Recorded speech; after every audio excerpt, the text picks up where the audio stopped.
Červené vany EcoTarp jsou vhodné zejména pro hasiče, záchranáře a armádu. Hodí se též v dopravě, protože splňují požadavky ADR na výbavu vozidel nebo při přečerpávání pohonných hmot cisteren, oprav vozidel a strojů.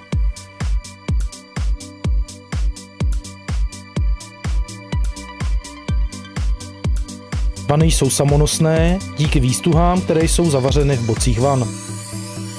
Oproti plastovým či kovovým nádržím má výhodu ve skladnosti a v možnosti tvarování okolo překážky.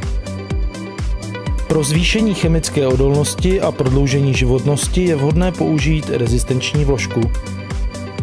S vanou můžete manipulovat pomocí ocelových lán fixovaných do nerezových ok v bocích vany. Zachycenou kapalinu lze odčerpat ponorným čerpadlem nebo vylít do speciálního zásobníku. Vana je rychle a jednoduše složitelná.